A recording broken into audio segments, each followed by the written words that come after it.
Chad Prather rose to internet fandom as the man who's unapologetically Southern. Heath Oaks is a published author who failed his way to success. Together, they tackle today's headlines in a way only a Southern Spitfire and a millennial mogul can. Take off your sport coat, grab a beer, and enjoy the conversation. This is Second Shot with Chad Prather and Heath Oaks. Two of my most favorite things, my beautiful wife and the topic of investments. I get it all in one. Was I a worthwhile investment? Oh, yeah, absolutely. Hands down. I figured there was a possibility I might be one of those two things, but it's okay, Heath. No. You're still on my list of favorite things. You're on my list of favorites, but I have to say my wife and investments, they're up there. Zach's voice is so good. Thank you. It's so good. Likewise, yeah. Thank you. Jenny has said that from day one. She's not just saying it to you. Where'd you find this I'm guy? hoping I can ride that into retirement as long as that takes. You can. You will. At 80? All right. Anyway, investments, because I don't know a whole lot about it. So here's the best thing. This is going to be a different show. We're going to do one little topic here on a listener email. Okay. And I wanted to do it to where it's just this email and talk a little more because it would take a little more. And then we're going to come in and do a last little episode about Thanksgiving deal real quick. It'll be completely different. And my wife didn't just open up a soda that went psh. Okay, to be clear, soda, it's a LaCroix. No, I'm a LaCroix fan through and through. It started like 3 weeks ago, and I can't stop. It's the greatest ever. It's so great. You just now discovered LaCroix? I know. Where have I been? Babe, we need to be investing in that. Speaking of. That's investing. I won't let my dog drink LaCroix. Look, it got me off of a severe Diet Coke habit. Oh my gosh, did it really? Yeah. I mean, I've worked mornings for You wouldn't believe more it. than a decade. My girlfriend, she drink. I know this is totally not investments. Yeah. She's a Diet Coke drinker through and through, and she's down to one a week because of LaCroix. It's brilliant. See? Oh, wow. It is a lifesaver. It means something. It's a transition. It's like, what do they use to get people off drugs? They go to the clinic. They get it's like a nicotine patch and gum. Yeah. Yeah. They're drinking like 10 LaCroix a day now. Oh man, yeah. Shameless plug for LaCroix. So we got a listener email, and I think this is an important topic because this is something that I feel like our listeners are people that are striving to become more. And this is such an important topic because there's so many scams, there's so many things that can lead in the wrong path that I have screwed up and done some of those wrong paths already and figured out some better ones. I really wanted to share it and wanted to just hit on this one and have plenty of ample time about it. But Justin Fowler, he's from East Texas, where I'm from, and he said, hey, Heath and Chad, I'd love to hear a topic on investments on a beginner's level for the majority of individuals out there. Most people research what's good starting investment, but with so much information available on the web and so many dishonest and misleading individuals on the web, in y'all's opinion, what is a good starting point for people who want more but feel but so they can feel confident in their investment? Such a good question. It's super intimidating. I think people think they need to have a ton of money in order to get started, and that's the scary part. And there's so many get-rich-quick schemes. There's so many people going, hey, give $300 and then you sign up 10 people and make whatever for life and be a millionaire tomorrow, okay? So, good and bad news for you, all right? All right. The good news is there is definitely a way that with very little money, you can consistently grow your wealth. Bad news is there's no such thing of that happening quick, fast, and easy. Okay? Dang it. 100%. Anybody ever tries to tell you anything that has to do with quick, fast, and easy, run for the hills. Absolutely impossible.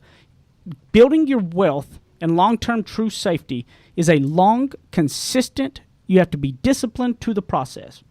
And I will tell you that one of the best, most simple, long-term, consistent, true investment you can possibly do with little knowledge and slowly gain it, if you're looking for something on the side, right? And he's talking about what about getting started? And I know Justin personally, so like he has a job, his wife works and whatnot. So it's like that's the majority of people, but what can we do outside of it?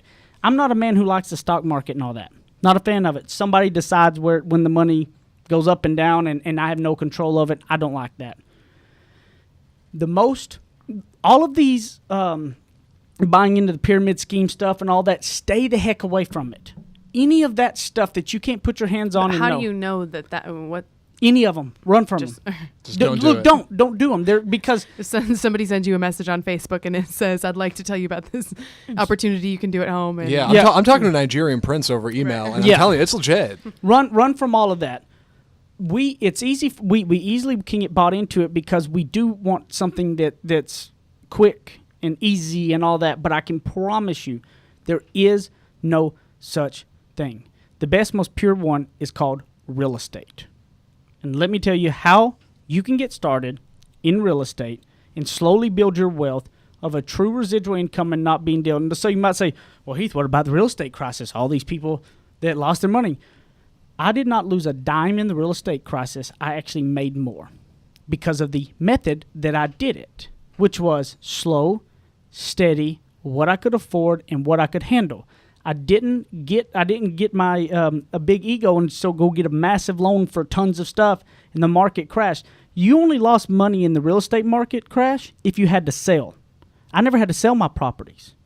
So the values went back up. So, yeah, because I think that naysayers would listen to this and say, listen, Heath, you're in Texas. The real estate crisis wasn't what it was in, say, Las Vegas or Phoenix or something. So this concept would still work Absolutely. If they had been there? Absolutely, Yeah. 100%. It's foolproof. If they're paying, you're saying pay 100% cash? No, not at all. Okay. What I'm saying is do what you can afford. What the real estate market that got people was somebody lived in their house and put 0% down and got a house. That was a balloon note that was 3% interest till the 6th year and it blew up, right?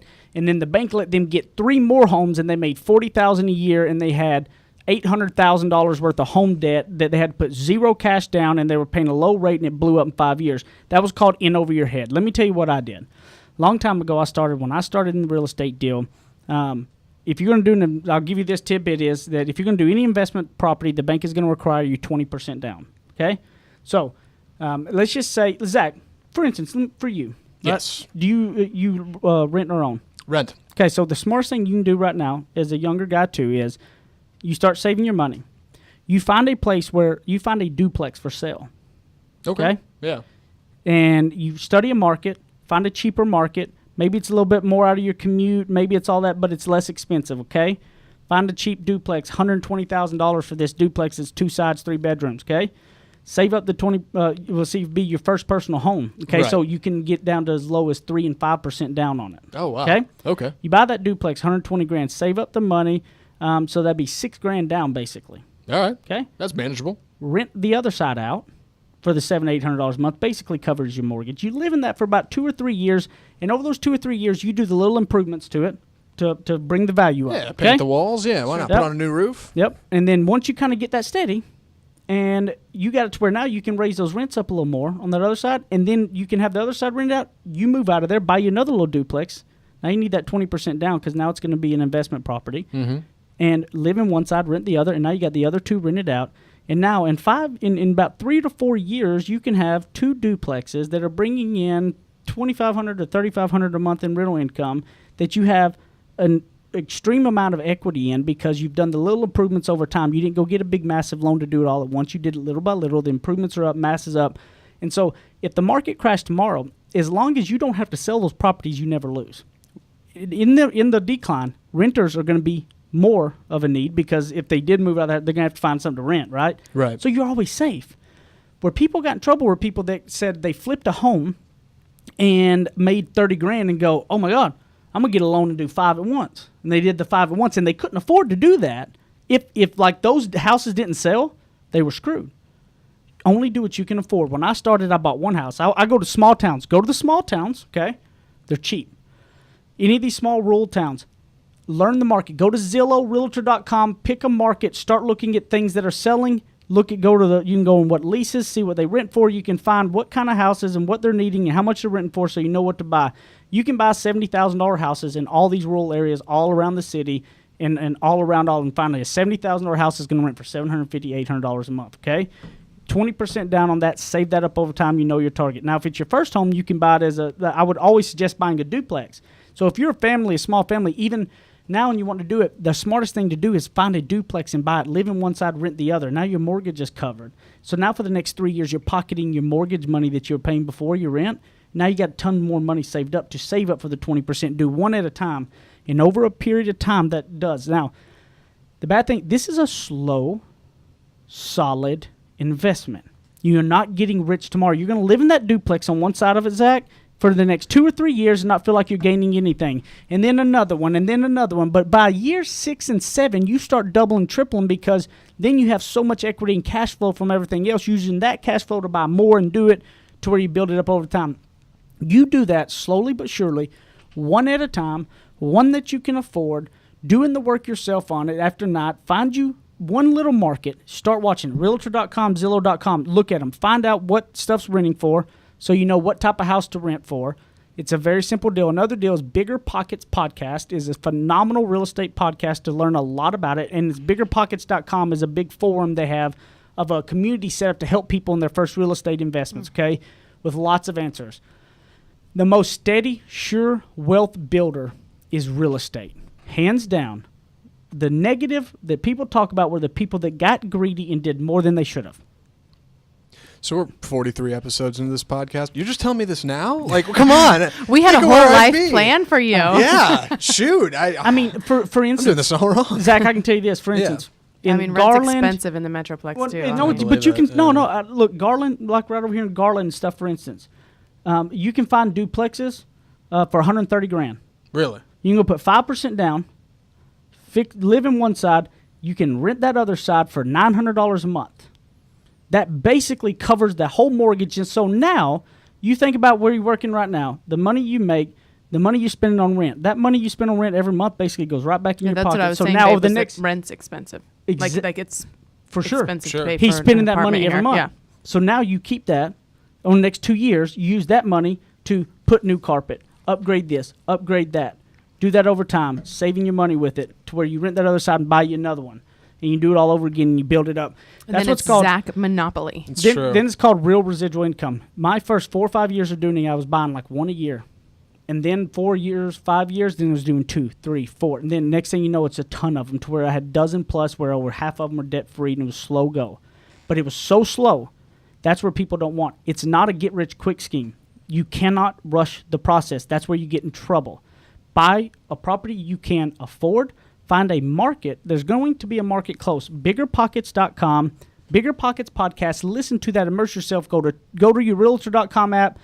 Pick a market and study it. Jenny will always talk because I'm always staring at Realtor.com or all these areas, and I'm always just trying to pick up on the trends and know what is going where and what is going not. It's a slow, steady. Cash flow is king.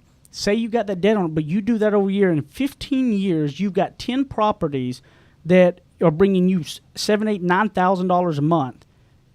That's forever. That's a real hard asset. That then, when you have those hard assets 10 years from now, you can leverage that to do more and bigger things because then those can pay for it so you can afford. So it's like a compounding interest. But that is a slow, steady. There's nothing sexy about it. That is slow, steady, true wealth building. Today's world, the sexy, flashy stuff these people keep trying. These 1,500 here, there's this, that. And they go, look at your budget. Start putting aside what you can. Maybe it takes you 2 years to save the money to do one of those. It's okay. Are you in this for the long haul or there is no get-rich-quick scheme? Put it aside. Slowly do it. Basic real estate, one house, find a nice little rental. Love that deal. Do it one over time. It's going to take a long time, but it will build you true wealth. For anybody who likes what Heath just told me and thinks it's a great idea, email us because he gives us advice for free. Yeah, he'll talk to anybody about this. He doesn't get anything out of giving this. For a second there, I was like, "Do you have some sort of realtor's talk about a license?" side hustle. Yeah, you could just run that for a business. Just tell people what to do. Wow, it is, and I would be more than happy to help you out if you're looking at stuff. I don't mind it. I love doing that, and I think we're going to look at something coming up in the next episode or two where we might put a little contest together where I may spend some time doing nothing but some Skype calls one-on-one with some of our listeners on some of those things and guide them through because I've screwed up a lot of it. And then I built it all now. And now here's the thing is now I'm at a point where I have several business, restaurants, and we have all kinds of things that we do now. But I'll tell you, insurance is what made me all my money to do that. Number 2, the next was real estate is the most solid thing that you can do that anybody can. And it's no get rich quick, but it's true long-term wealth. Heath, I am thankful for your advice. Well, speaking of that, we're going to come out back in the next segment and talk a little bit about that. He likes cowboy hats and boots. And he's a suit and tie kind of guy. Chad Prather and Heath Oaks host more of Second Shot coming up on RNCN.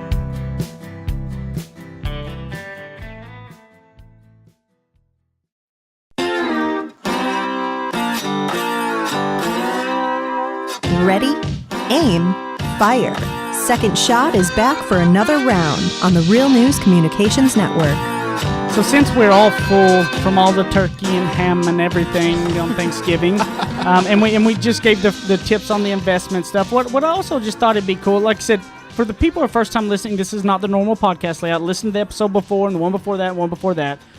This is not the normal layout, but it's a short week with Thanksgiving and all. So, I just thought it'd be nice to just kind of reflect for a moment and have everybody kind of talk about, since it is the season of Thanksgiving, maybe some things that you're thankful for, you're grateful for, or you're just kind of bearing in mind we share with our listeners and hoping that everybody listening will maybe reflect really on some things that they're thankful for as well. Right. Well, first things first, I want to bring us up to kind of present tense where we're at now. We are recording this in advance because Thanksgiving is coming up as we're recording it, but when this goes out, it'll be the day after Thanksgiving. Yeah. So where are Heath Oaks and where are you going to be?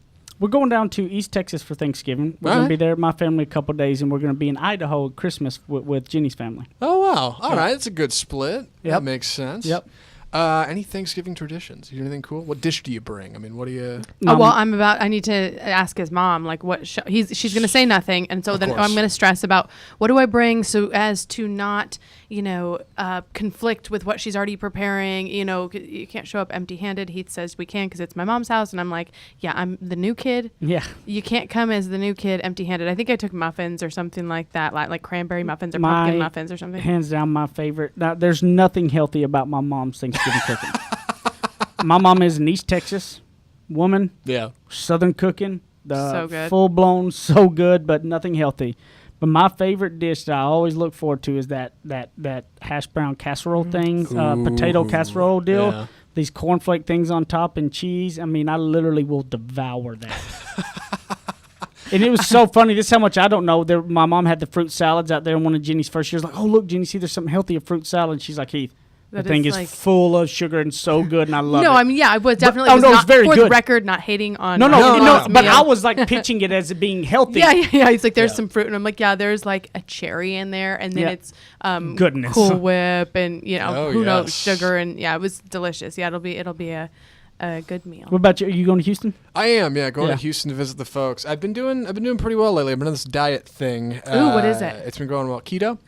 That is the hot diet right now. So you can have your turkey. Oh yeah, and yeah. You can eat a lot. Veggies, sour cream, cheese. I'm definitely gonna cheat on Thanksgiving. I'm gonna have to. It's the one day I can be thankful for this wonderful society we live in, where we can eat whatever we want and then go sleep after and then watch the game. Have you guys heard about the Thanksgiving pants that are being marketed now? No, what are those? I mean, they're basically yoga pants, but yeah, they have like a turkey on them. How do you think your family would react if I showed up in Thanksgiving hilarious. pants? I think you should do They're it. like maternity pants. Yes. Are they yes, really? They are. Oh, that's But they have a fantastic. turkey on them, and it's a cute little thing. Oh, I can't wait to hear about your keto journey. How have you done so far? I think I'm down, honestly, about 45, 50. You look amazing. Yeah. Wow. Well, thank you. Yeah, it's been going well. Yeah, I need to go back at some point and take like the video from our first episode and one of those ones and just like put them back to back and see how much bigger Zach is. But yeah, it's been going well. Do you feel good? Yeah, and I'm thankful for it, I should say. Yeah. How topical of me. Yes. Very much so. I feel great. So it's been good. I can't imagine in East Texas there's a whole lot of like, you got to be gluten free or nobody. There ain't none of that. That's why I love it so much. I remember he saying, maybe you should just bring your protein bars. The first time we went, like, lots of gravy and everything. Now, Matt, are you keyed in with us today? Finally, I'm here. Okay, I'm here. Absolutely. You got anything special Thanksgiving tradition? Something something you're thankful for? Well, I mean, as far as traditions, they're a little bit out the window because all my family moved away from me. Yeah. So I've got some in Virginia now, some in Florida. So we're just going over to our neighbor's house and having Thanksgiving with them, my wife and I. So, no tradition. I think they're all coming back for Christmas, though, so we get to have that.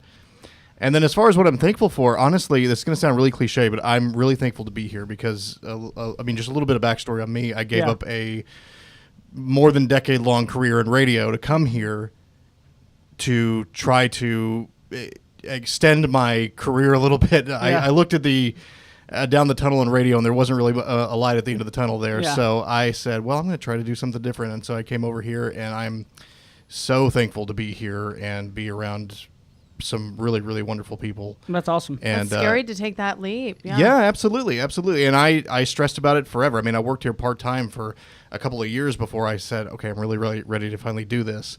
And when you're talking about something where I was 4 years old recording my own radio shows, and to say, which I'm kind of still doing now, but to not to not be a part of radio anymore, I was like, it's a big leap, but I took it, and I'm so thankful. I don't miss it at all. That's awesome. Cool. I'll go up there every now and then. I'll say, I'm happy to see you guys. I miss the people, but I do not miss being here every day. That's awesome. He's probably like, why didn't I do this 10 years ago? Well, exactly. Yeah. Why didn't I do it from the beginning? Heath, Jenny, how about you? What are you thankful for? Gosh, the simple stuff. Oh, yeah? Really about the simple stuff this year. Yeah. I mean, the health of our daughter, she's 5 months old. And so, the fact that I'm able to spend time with her. I work weekends. Heath doesn't. So I like that we've got a staggered schedule. And it was tough for me to decide to go back to work, honestly. It was really tough to make that decision. And ultimately, I ended up doing it, and I feel good about it now. So I'm thankful that I feel good about that decision, because I didn't know how it would feel on the other end of it. And then just the fact that it's the first Christmas I've had off in 8 years, and I'm off this year. And so to be able to see family on that holiday that's so important to us, from a Christian perspective and from a family perspective, I'm just over the moon. I mean, I can't stop thinking about it, how beautiful that's going to be. And you know what? I had a lot of lonely holidays working, by myself, not married, not wondering if I would even have a family. So not to get like too emotional and deep on it, but I mean, really, I look and think, gosh, I prayed for this for years. I really wanted to have, people in my life that I would have holidays with, and gosh, now I've got a day off for it. So it's just a huge bonus. And so just like, sometimes there may be bigger things that I could be thankful for, but it's the simple stuff of being able to be with family and just, gosh, to have work and to have loved ones is a blessing. Heath, it's a shame you have to follow that, because I don't know how you're going to top it. And because obviously I'm thankful for my wife, my family, and all that. But I just had recently was thinking too, like again, we try to always Jenny and I always try to get to the really simple stuff, because I think it's important to be grateful and thankful for looking for the simple things that you are, because the more you do that, the more you stay grounded and not looking for and not appreciating what you have. But I'm just I'm super thankful at this moment for the ability, flexibility, financial means to be with the family, to get to fly first class to Idaho and have Charlie with us and our baby and get to go there for Christmas, because we can afford the financial ability to do that, and that I have the flexibility in my job to be able to do that. And Jenny got the time off, and then for Thanksgiving, for us to be able to go down to East Texas and spend a couple of days and not have to rush down and back in one type of day, and to be able to have the means of doing those things. I'm thankful that I put the grind in for what I've done a long time ago, to where I can be present with my daughter and my wife and focus on trying as much as I can to, even though there's times that I feel like there's stuff with work that slips because I'm not there with it as much right now. My balance don't put that on us. Well, no, but what I'm saying is there's times that I feel that way, but yet it's not it's not really the truth, because it is. That's why I did what I did a long time ago and sacrificed for what it was, to have that balance, to be a very present husband and a very present father. And I'm thankful that I work for a place that I've been allowed that opportunity to do so, and have the financial means to provide, to where my wife and I both can work full time and love our careers and be in it, but yet still be able to do all of the other things, because we can have the support and staff and help around the house of things that we can both enjoy our careers and enjoy our daughter and ourselves. So that's it's been one of the things I'm probably most thankful for these days. What about you? I think you're definitely onto something, all of you. I'm always a big fan of Thanksgiving, because it's going back home and going to East Texas or Idaho. It's something I always appreciate, because it's important, I think, to always be able to kind of take a second and look back and think where you came from. Yeah. And that's so important to both of you, I know, is being able to look back and go, I was there and here's where I'm at now, and I can never forget what I was, because it so defines who I am. And in going home and seeing family and spending time in your hometown, it's such like a central part of that. Yeah, and it's really just a great holiday to just kind of reflect and go, okay, here's where I was, here's where I'm at now, let's look at that and where I'm going in the future. It can be kind of emotional, don't you think? Of course. To kind of see, brings back memories of gosh, I did this thing and that wasn't great, or I did this thing and I saw this great future for myself, and am I there? Am I fulfilling that? Yeah. It's a lot. And I hope everybody spends time thinking about being grateful. I think a very important attribute to have is to have a grateful heart and to be grateful for those things. And I hope that you think about it enough that you carry that on outside of just Thanksgiving and Christmas, and try to carry that on a regular basis, that have a grateful heart and have a Thanksgiving about yourself, all the time. And where I'm not perfect and fail at that often, Jenny and I both try to keep that at a forefront and are willing to slap each other and go, look, not literally slap, guys. I'm not. but grab each other when one of us is being ungrateful of something. When we get it away from, we are to where Jenny can grab me and go, Heath, you're being, you're not. You are off the rails. You're off the rails, right? And vice versa, and where we'll be able to step back with it. And I hope that you find that in somebody as well that can do that, and respect that enough. So I'm grateful for all you listeners. I'm grateful for. We're coming up on our 50th episode, and it's amazing to be getting close to that mark. And obviously there's some changes going on. We'll be keeping you updated. And I've got some cool announcements coming up that we're going to do a cool little deal in the next couple of episodes that we'll be letting loose. So hang tight with that. And so where can they find you at, Jenny? So JennyAndChondo.com is my website, and then just search Jenny and Chondo, Facebook, Instagram, Jenny A. Fox 4 on Twitter. secondshotcast@gmail.com. Any ideas, any questions, any headlines you want us to look at, send them our way. We appreciate it, and we love it, and we take the time to actually go through them all, so we definitely appreciate that. I'm grateful for you all. I'm grateful for you guys listening to us coming close on the 50th episode, and looking forward to some of the things coming out. So thank you guys, and Heath Oaks and Ignorance on Fire. Love y'all.